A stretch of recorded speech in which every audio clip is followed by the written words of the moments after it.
Donald Trump got some really bad legal news this week, and rather than handling it like a champ or even like a man at all, he did what he always does, and after he got this devastating news, went on Truth Social and whined like a little colicky baby because he didn't get his way.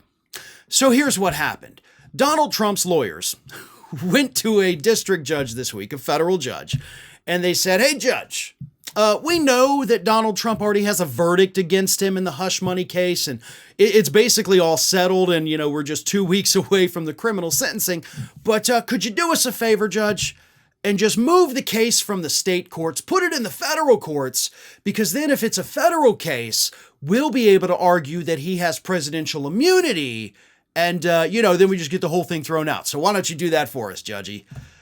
Well, the judge, after getting this motion from Trump's lawyers, in a matter of hours, issued his 4-page decision that basically said, hell no.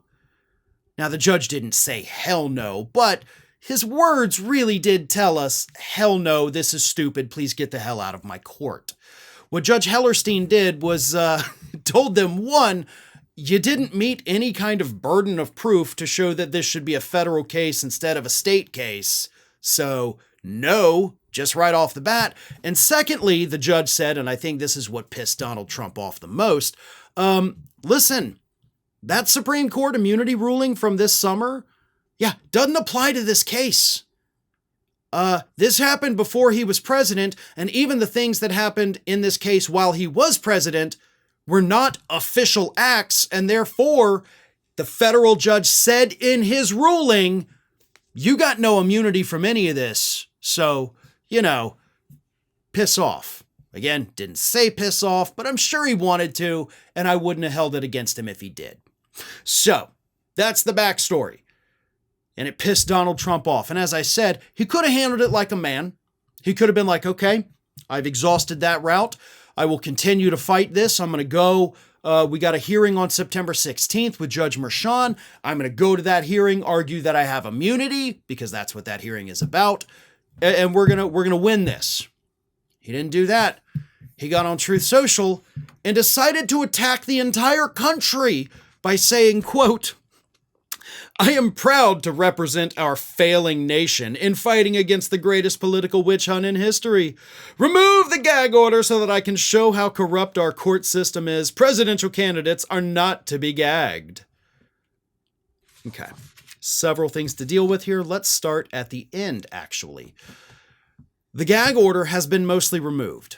You're not allowed to attack the judge's family, members of the court's family, or the prosecutor's family. You can attack the judge.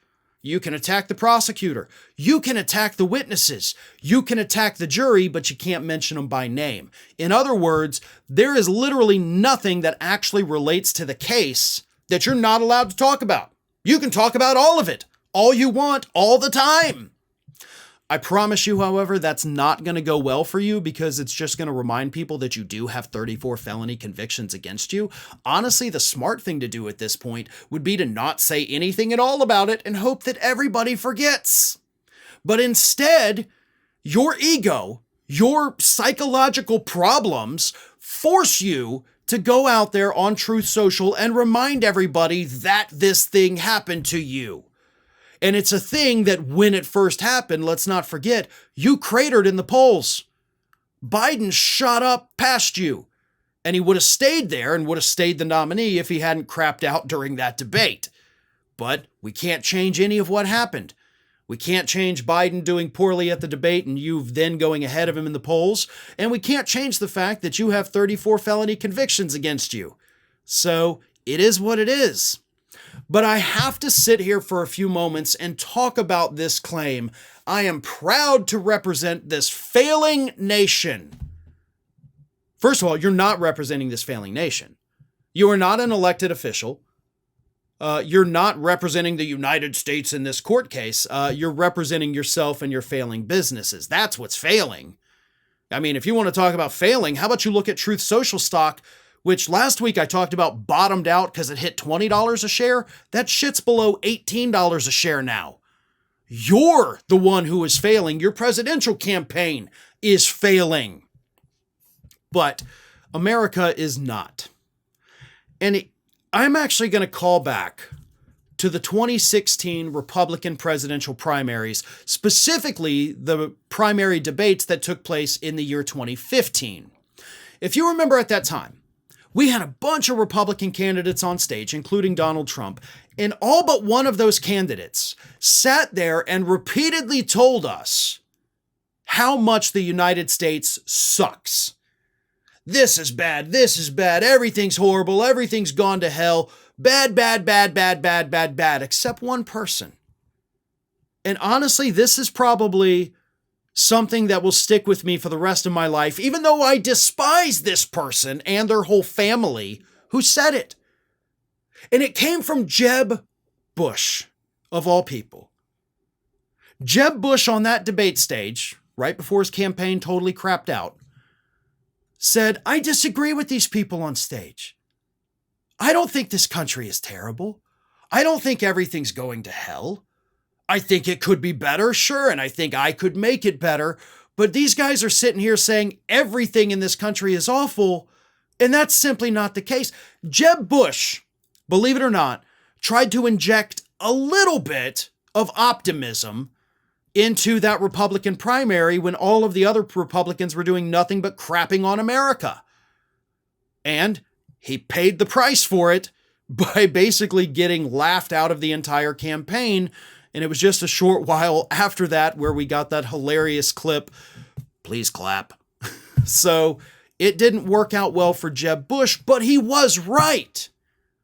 There are problems in this country. There always have been and always will be. Even if we solve these problems, new problems will emerge.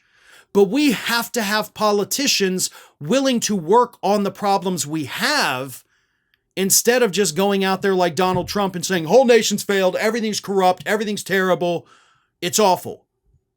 Okay, if you believe that, you have to follow up with the second part and tell us what you're going to do to fix it.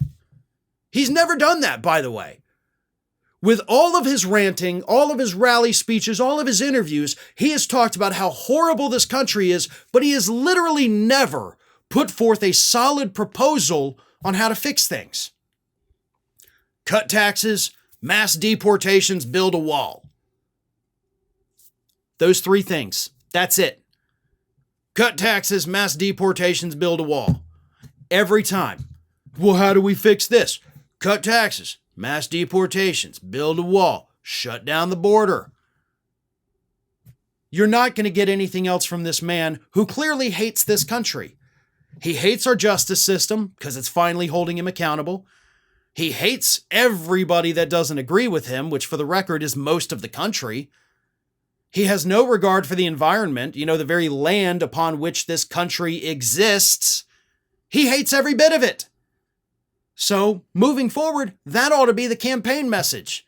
You're going to vote for the person who is out there telling us they're going to fix things, they want the country to be better, or you want to vote for the guy that sits there telling you everything sucks. And by the way, I have no idea how to fix it, because those really are the two options on the ballot in November. Hi, everyone. This here is little Athena.